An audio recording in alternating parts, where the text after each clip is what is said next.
Well, if I can like look down Oh yeah. here and there, Uh-huh. I think I can figure it out. No, I was a little worried that you'd be able to see it. It'd be obvious that I was looking at notes. Okay. No, you're good. Yeah, you're good. Okay. Can you tell me what your average day as a mother and student looks like? Yeah, sure. So, I wake up with Emery and feed myself, and after that process, if she plays a little bit, then I'll jump on my computer and check emails or try to do a little bit of homework before class.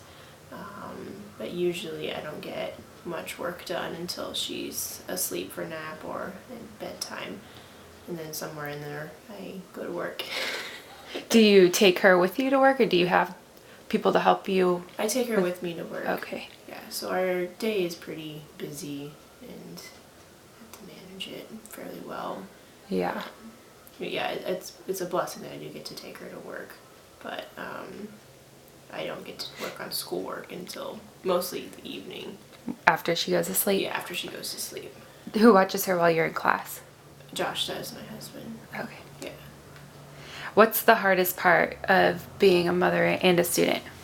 Well, obviously, managing everything is a challenge and it takes some art. Mm-hmm. But I think trying to figure out what is most important in the moment. So when she's taking a nap, do I take a shower? Do I take a nap? Do I work on homework? Do I rest?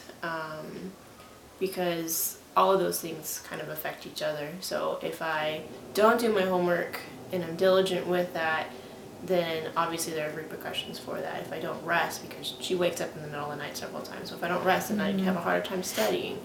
If I don't get housework done, then I'm stressed. And so there's just this whole cycle of trying to figure out which one is most important in that moment for that day. And that is really difficult for me because I have to choose. And it just feels like a constant lose-lose battle. Yeah. How did you decide to pursue school as a mother? Well, I never finished school, so I decided I wanted to finish after being a mom. Because it was more motivating to me. I realized that it's difficult to pay for things and pay for life when we're working minimum wage jobs and we have a lot more expenses, and so it was both a personal and a financial reason. I wanted to finish school for my own personal gain and for helping our future. So that's kind of a decision I made after being a mom. Is that okay? I need to go back to school. I need to finish so that I can get a job that will actually help us pay for things. And it's not just that I want a job that is paying really, really well. It's just we need the basic needs met, and we're not able to do that without a degree. Yeah. I don't think I'm answering your question. No, this is good. What would you sacrifice to have childcare so you can go to school?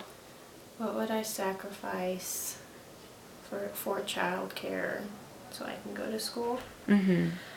Well, we live in Biola's married housing, and they take really good care of the whole complex and the grounds and everything, which is really nice, and it's a nice luxury. But I would totally give up them cleaning the carpets, them cleaning the windows, the blinds, just so that I could have a few hours of childcare, and that would be wonderful. And I would totally sacrifice that. There are other niceties at Biola that are available to students, and I would give that up in a heartbeat so that I could have some childcare. And I'm not talking 40 hours a week, just even just 10 hours a week. That would be amazing, and I would definitely sacrifice all those other little luxuries, and I know that other moms would too. What would you do in those 10 hours a week if you had childcare? Well, I thought about what I would do with 10 hours of free time, and I think I would probably just reserve that for being in class and doing homework on campus. So I think it would be easy to abuse a childcare system, and so Josh and I would probably go to school either at the same time or very close together so that we could be home together as a family later, or so that one of us could work while the other is home. And so with 10 or 15 hours a week, that would allow me to be in the library. That would help me meet with professors, which I don't actually get to do. I have to do a video conference with my professor because of Emory. And so, yeah, I just think that our schedules would be so much more in sync with each other if we could have childcare, and just even for a few hours. So I think that's what I would do. I wouldn't be rushed to do my homework, because right now I just feel like if I have an hour and a half, which is how long she takes a nap for, then I have to get this assignment done just right away, and I don't actually learn anything. I don't actually pay attention to what I'm doing. I don't feel like I'm getting what I'm paying for at Biola, just because homework is just almost impossible. And we knew this going in that it was going to be difficult, but I think 10 extra hours would just help so much. Yeah, I agree. What would daily life look like for you if you did have childcare? I know you kind of just answered it a little bit, but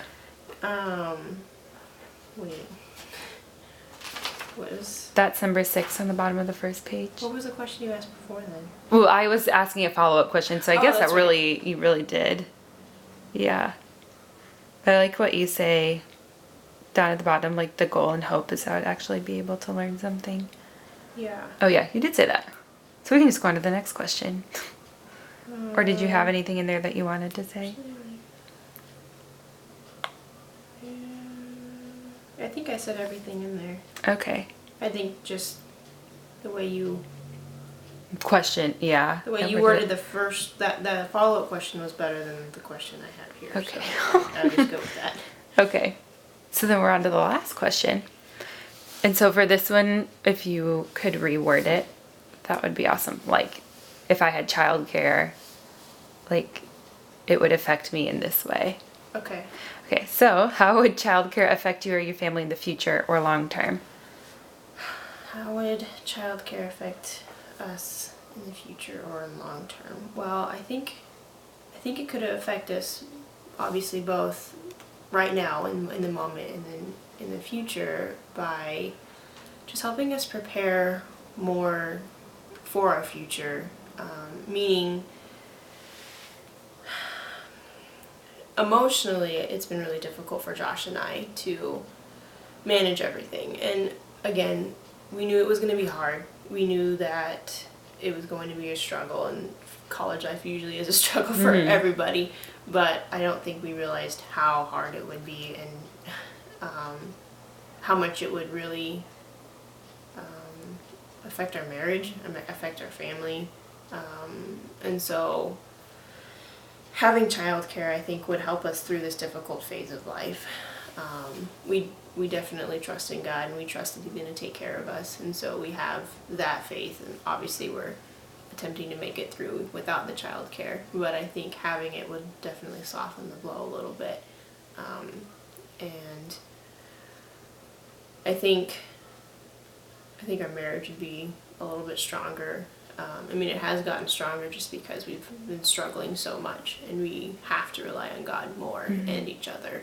But I think it would alleviate a lot of the testing, and yeah, just the stress in general. Like, I can't even explain to you, like, in detail how much stress it is. We moved to LA for school, and so we intentionally moved away from our families to come down here. And so having childcare at Biola would just help us get through the phase without resenting our decision. And so when we look back in the future, when we look back on our time at Biola, I feel like if we had extra help, it would change our attitude about how the whole situation went, or how we felt about our 4 years here, or something like that. And so I would prefer that our time at Biola was more of a positive experience, and it is for the most part, but right now it's just a struggle, and it is just such a trying time. So I think I would prefer to look back on this time as a positive experience. And again, we know that God has us here in this phase, but I think in the long run, it would definitely help. Knowing that going through trials and struggles strengthens your relationship with God and your marriage. I just think slowly getting there and getting to a point of managing life with the help of childcare would be helpful. Yeah. Does that make sense? Okay. It does. Is there anything that you would say to young mothers who are, or any mothers really, who are considering going back to college? You can definitely do it. It's possible. I think what we should have done before diving into this was to really sit down and pray about it for a long length of time. I think I only spent I don't even know if I spent much time praying about it. I think it was like, okay, God, well, I think you're calling me to it, so then let's do it. And I didn't really pray about it or talk to other moms and consider exactly what would be going through and what would be hard. Where would we need to sacrifice things? Where I would need to swallow my pride, or where I would need to let certain things go, like the house. And I kind of knew in general what that would look like, but I think if other young moms want to go back to school, I think if they're single, obviously they need to pray about it and think about all options and any foreseeable struggles. But if they're married or if they have family around, just to be on board with everything, and everybody needs to be supportive. And if they, like us, move down here, to find a community right away, find a church, find another group of moms they can connect with, because that is powerful. And I think a support group is definitely necessary. Which, if Biola had childcare, we'd be able to find each other easier. That's a really good point. So. All right, that was great.